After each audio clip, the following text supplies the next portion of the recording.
This week on Heroes Made in the USA. He made Michael Tyson what he is today, the youngest heavyweight champ in boxing history. We'll learn why trainer Cus D'Amato was a hero to Michael and the entire boxing world. When Pepper Edmiston's son was diagnosed with cancer, she created Camp Good Times so that he and other children could share some happy times. Today, even President Reagan salutes her as a true American hero. For children suffering the trauma of divorce, Susie Yale found a way to make things better by helping them open up their feelings. We'll learn how these children are now developing a new outlook on life. Hi, I'm Joe Namath. Welcome to Heroes Made in the USA. Most of the heroes we feature on this show are living and pursuing the activities for which we honor them. But now and then we'll celebrate a hero out of the past, like our first subject, Cus D'Amato. Now that name won't ring a bell if you're not a boxing aficionado, but this unsung hero helped give birth to a current hero whose name should be more familiar. He's Michael Tyson, history's newest and youngest heavyweight boxing champion. That was a right to the body and an uppercut to the head, and Berbick is down. It's over. That's all, and we have a new era in boxing. I was coming to destroy and win the heavyweight championship of the world, which I done. And I'd like to dedicate my fight to my great guardian, Cus D'Amato, and I'm sure he's up there and he's looking and he's talking to all the great fighters and saying his boy did it. And smiling. 7 years ago, Mike Tyson was a very different person than he is today. At 13, a street-tough kid had already been in and out of New York's jails. He was on a road, as he says, to nowhere, where he would have wound up dead or in prison had it not been for boxing and one man, Cus D'Amato. That's it. See, ain't no way he's going to hit you then, right? And remember, it's always good to throw the punch where you could hit him and he can't hit you. That's what the science of boxing is all about. Regarded as the modern-day father of boxing, Cus D'Amato died just over a year ago from pneumonia. He leaves behind the legacy of former champions Floyd Patterson and Jose Torres, but perhaps his greatest accomplishment is only now unfolding in the life of Mike Tyson. 7 years ago, Mike was brought to Cus's gym for a workout. In this boy, just 13, Cus saw the spark of something special. Through the eyes of this young champion, let's take a look at his hero, Cus D'Amato. He said, if you listen to me, you're going to be the next heavyweight champion in the world, and you're going to break the record. You're going to be the youngest heavyweight champion of the world. And I was like, listen to this guy. This guy's like, was he dreaming before I came here or something? I had not ever met Cus or saw him until that day. That day sparked something more than just a boxing relationship. Within 2 years of their meeting, the old professor legally adopted a tough kid from the streets. Tyson would later say, he believed in me more than I believed in myself.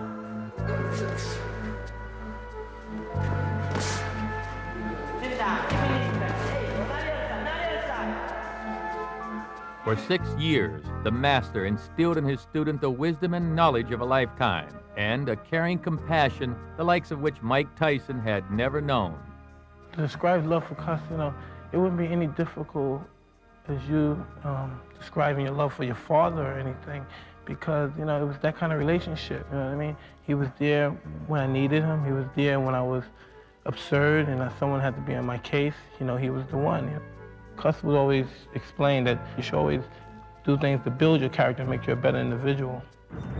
What is the difference between a hero and a coward? There is no difference. Not in what they, not the way they feel the same. They both have the same feelings. They both fear of dying, of getting hurt, but the hero is more disciplined, and he fights those feelings off and he does what he has to do. In other words, the hero feels just as frightened as the coward. Yeah. But it's what he does that makes him different. It's what he does that makes him a hero, and what the other fellow doesn't do that makes him a coward. In addition to philosophy, D'Amato guided Mike by example. He was different than anybody ever met because principle meant more than anything to him. Meant more than money, meant more than health, meant more than his life. The principle, he would sacrifice anything for principle, for what he believed in that was right. Like most great men, D'Amato was a man of many dimensions and not easy for his young ward to characterize. He was very mysterious. Even for someone that lived with him for like 6 years, like me, he was very mysterious. He was like somewhat of an intellect. He was screwed. He was rugged. He was tough sometimes. He was compassionate. And he had so many modes, and it was very tough to give him the special idea mold of how he was and his personality was. You know what I mean? A lot of people had him as to be a very mean, rugged person and everything, and a very tough and disciplinary person. He was, but he was also like a soft-hearted person. Cuss was an absolute professional, but he always kept the gym open for the local kids, mainly to keep them off the streets. He's a good fighter, too. Who? Mike. You think so? Mm-hmm. Oh, I don't think he's a good fighter. Do you really think so? Mm-hmm. What makes you think so? I don't know. Well, you must have some reason for thinking that. Why do you think he's a good fighter? Looks like he can knock down anybody. Well, that's a very good reason, isn't it? Very good reason to think it, anyhow. Less than 1 month before Mike Tyson was to fight for the title, Cus D'Amato died. After all their years of preparation together, Tyson was to enter the ring by himself, but Cus had prepared him even for that.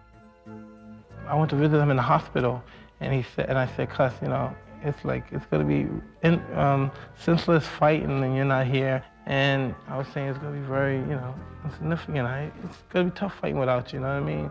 Remembering what you told me for someone to stay on my back. And I said, Cus, you know, I can't fight if you're not around. And he said, you know, that's bullshit. Again, he said, if you don't fight, we're gonna find out if people can come back from the dead. Because if I can, I'm gonna come back and get you. If you do anything wrong, I'm gonna come back and get you. I remember him saying that. Mike Tyson did everything right. Well, if Cus was here now, if he was still alive, you know, he would enjoy it more than I would, believe me, because that's the kind of person, because he always worked and strived. Ever since he met me, he said, this is what's going to happen. And he wanted to see it happen so bad. And if he was around, I would just like to say, you know, we did it. You know what I mean? Just to give him that, you know, we did it, all the hard work. And he would laugh and said, didn't I tell you? He said, didn't I tell you when you lost that fight, just don't get discouraged? You know, didn't I tell you this? Didn't I tell you? Now, was I right again? And I would have to say, absolutely.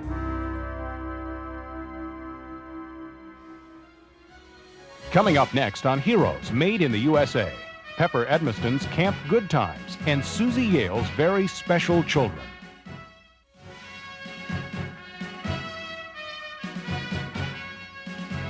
It's not easy being a hero. Sports heroes pay for their glory in blood, sweat, and years of joints that can predict the weather. For Pepper Edmiston, heroism also is a double-edged sword.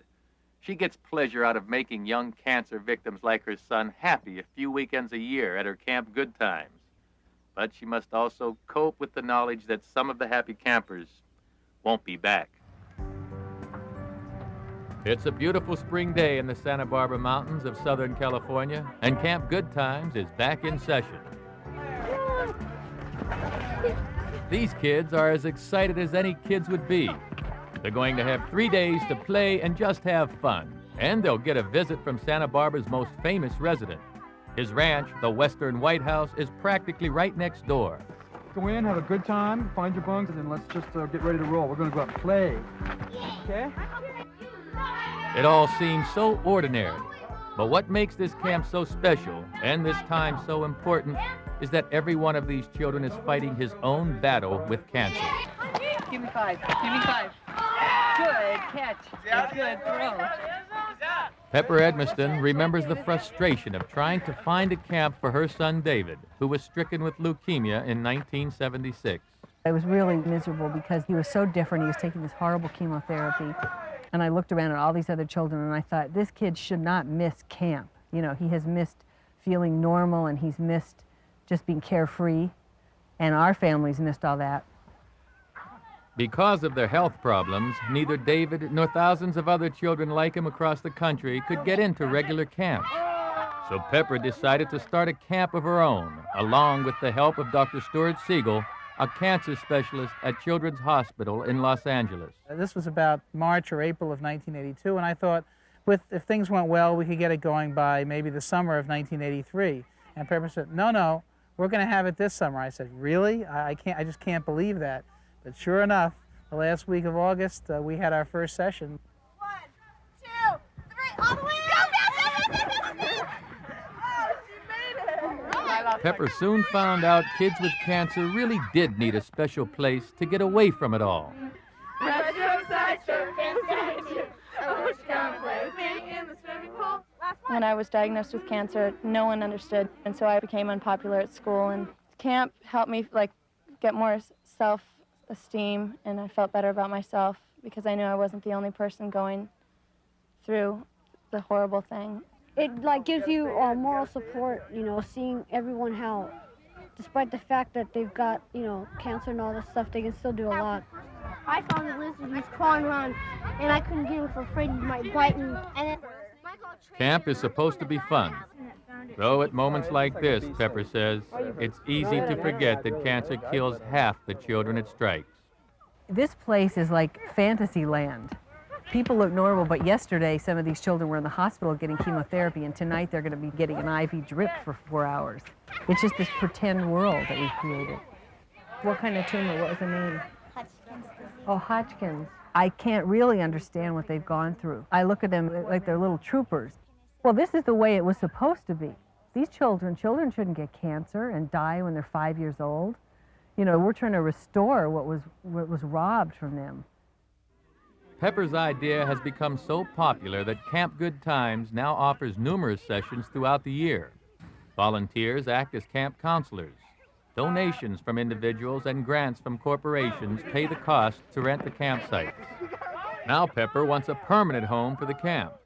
The McDonald's Corporation has offered her a beautiful Southern California location, but some nearby residents say they don't want these kids to have that property. Pepper is not easily denied, though, and this session, she took her cause right to the top. I want you to know that Nancy and I are very proud and happy to be here. The campers listen carefully, but it isn't long before they work their magic and everybody's having fun.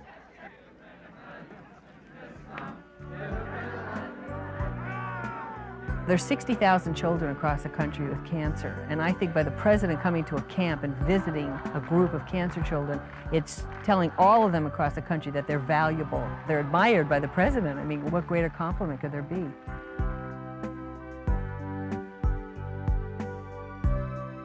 If we get the permits for this other camp, and that will take about 1.5 years, then we would run programs about 1/3 of the year. We'll have children from all over the country.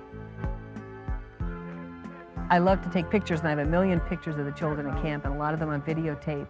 To me, it's so unbelievable, and it's sort of obscene that I can't quite believe it when they're gone. One of my kids, Matthew, said to me, what will happen if all the children are cured?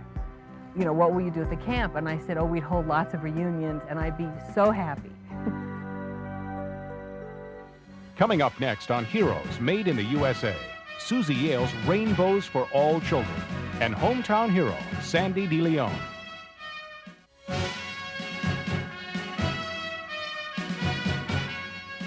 To borrow a new pop phrase, when life gave Susie Yale lemons, she made lemonade. When her marriage ended 10 years ago, there were support groups for divorced spouses, but not for their children. Susie Yale filled that void with an organization called Rainbows for All Children. You miss your dad. Does he live far away? I don't know. You don't know where your dad lives? Did you ever see him then? Never see your dad. When's the last time you saw your dad? 1985. This is Diane. Her folks have been divorced for several years now, but she and her sister Karen can talk about their feelings because they go to sharing groups sponsored by Rainbows for All Children. He never calls. It's like he is dead. He's gone. We never see him. The other kids in Karen's group are in the same boat that she is, which makes it easier for everybody to be open about their feelings.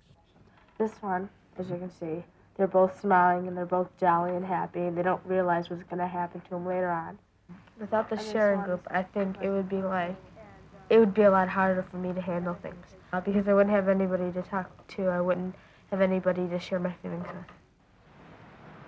The divorce of their parents has forced Karen and Diane into a premature adulthood, not only because they have to do things like get home and cook dinner before Mom gets home, but because they now experience very complex, very adult feelings that are hard for kids their age to understand. But sharing those feelings in Rainbows is at least a beginning to that understanding. I don't know exactly what feelings are. They're just sort of stuff that human beings are made of. It is important to talk about your feelings because if you keep them inside, you're just gonna explode because you have all this stuff inside that you have to get out and share with other people. How many of you go home right after school with nobody there? All of you? All right. How does that feel? Rainbows for All Children was the brainchild of Susie Yale, a woman with 3 sons of her own. The seed of it started when I first became divorced, and everyone told me not to worry about my kids, that they would be fine, and they would bounce back and to get my act together. And one day I looked into my son's eyes at the dinner table, and I could see their pain. Truly, it was an ache. It was a loss. They didn't know where they fit in. It was like it hurt them so much they couldn't even talk about it. Their eyes were sad. You know, the very first teacher that all children have is their mom and dad. Susie started by taking her program to 3 schools in Illinois. But in just 3 years, Rainbows has blossomed to 1,800 schools in 22 states. The organization teaches the teachers how to lead the groups in their own schools. And it works. Teachers know their kids can't learn math tables when they hurt so much inside. If you have those feelings inside, the anger, the hurt, the sadness, the depression, all of those things that happen to you when you grieve, it's like a suitcase in your heart. You just keep pouring them in, and eventually they're going to explode. We have kids turning to drugs and alcohol.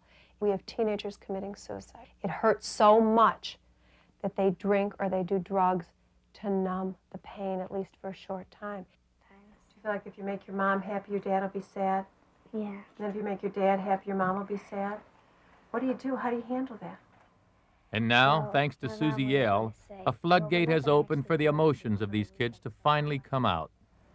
My mom wanted to take us, and we wanted to stay with my dad. I didn't want to sell the house. I wanted to stay where it was. My mom and Corey came back from shopping. My dad was gone. He left like a note on the table. He promised that he'd be at my confirmation, and he never showed up, and then he never called back again. So I was like really mad. No matter how strongly they may feel, some kids have trouble verbalizing their feelings. For them, Rainbows offers a variety of games to help bring them around. You are scared to come home to an empty house after school. They haven't lived, especially the younger ones, have not lived long enough to even know what's going on. So it's all churning. They don't even have the words. The little people don't have the words. Drawing a picture of yourself in a paper mirror is one childhood tool to express very grown-up feelings. Ted's drawing a picture of himself when he found out his folks were splitting up. When my dad told me that he was going to get divorced with my mom, he was watching a football game. When the commercial came, he told me. What's the feeling you remember the most? Going to see his grave, the first time seeing his grave. Ray's father died 6 months ago. Rainbows is also there for kids like him and Ryan, whose mom died a year ago. Can you imagine what it would be like to have your dad out on a date? Yeah. What would it be like? I'd be happy. Would you be happy? Why would you be happy? Because I can have another mom. Life is tough enough when they grow up. It's challenging enough. We want to give them a healthy foundation by some good memories. My personal goal is to give the children back their childhood. It shouldn't hurt to be a child, and we have 20 million children who are hurting. Well, it's me with a mustache and a beard. And I'm really happy because now I feel really good that I'm together with my mom and there's no more fighting in the house. Well, what I like about a cheering group is that I can let stuff out that I would normally not do at home. You can get it out and then you feel happy, like you don't have that inside. Because when you have something inside that you don't like to, you get sick. The fire is out in this Milwaukee row house, and 5 children are safe, thanks to the efforts of 15-year-old Sandy DeLeon. We went up in the back and there was like fire, coming out of the attic in the window. So Sandy raced up a flight of stairs to rescue the 5 children aged 2 months to 10 years who had been left alone by their mother. I was really scared and nervous. I didn't know what to do. We just run around when I had the kids in the house. Because Sandy saved 5 lives, her life has now been changed. But she still does not consider herself a hero. But at least everybody got out safe, That's all that really matters. Sandy DeLeon, this week's hometown hero.